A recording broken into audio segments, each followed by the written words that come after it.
So I've been thinking, we all grew up playing video games, right? Street Fighter, Mortal Kombat, all the classics. Of course. Can these moves work in real life? I think they're based off of real techniques, real concepts, real theories. Like if you watch the actual movements of a lot of the fighters in Street Fighter, it's solid fundamentals. It's solid technique. Okay. So how about like, you're not going to electrify yourself and your opponent like Blanca maybe, but you know, my buddy Andy Lee from Martial Club is the real life Ryu actually. Check out this clip.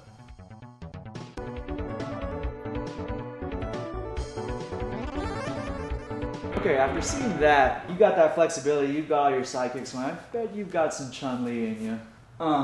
Absolutely. Absolutely.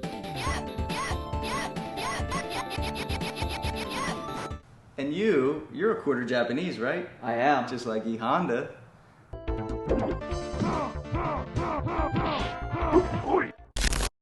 Granted, it's a video game, but I take a lot of inspiration from video game characters. I think there's some legitimacy to it. Yeah, absolutely. I think the theory behind those two particular strikes that we just showed are that we may not be able to stand here and just punch up and down like this, but the cool thing about those attacks is they are attacking different levels of the opponent or different layers. So I like to think of my opponent being split up and divided into 4 different sections. So if you have Shane right here, we've got the head, right? Everyone's headhunting, so that's a spot to attack.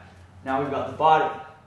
We've also got our legs, but I like to split the legs up into 2 areas, especially now because everyone's doing calf kicks. So I like to split it right there at the knee. We can attack the thighs and we can attack below the knee. And the reason why those 2 attacks kind of blend into that, those 2 Street Fighter attacks, are because, you know, the kicks are coming at the head, the body, the leg, and it's hitting you all over the place. Not only does it look cool, but, you know, in real life, when someone's attacking you, it sucks getting hit all over the place, right? It just gives you a lot more to think about. Yeah. So we have a drill here to kind of work on that, to make sure that you're not targeting one area, to make sure you're not just going in there and headhunting someone.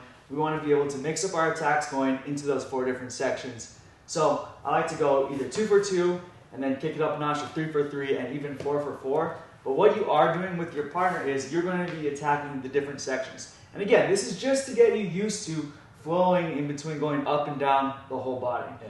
Right? So let's start it off right now, Shane. I'm just going to attack you with 2 shots, and they're going to be in different areas, so I can't hit the same area twice. Round 1. Fight!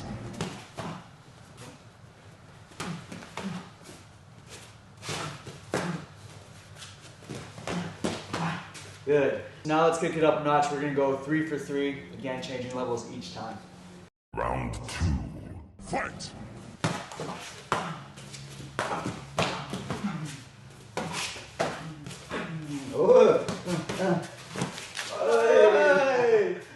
I was thinking that because obviously you can kick to the calf, right? Because trying to hit that lowest section, it's easy to think kicking the calf, but can you use the hands to go low? Yeah, I kind of was messing around with that when I threw that straight to the leg. I mean, we've seen Benson Henderson actually jab right there, right? Diaz, I think he dropped him with her, knocked him down to a knee. Yeah, so maybe not the most effective strike to throw, but again, it's something that's kind of distracting, right? Because we're hitting the opponent at these different layers, they're constantly thinking, like, what's coming next? Yeah. And that factors in, too, like with what you did there, grabbing at my knee.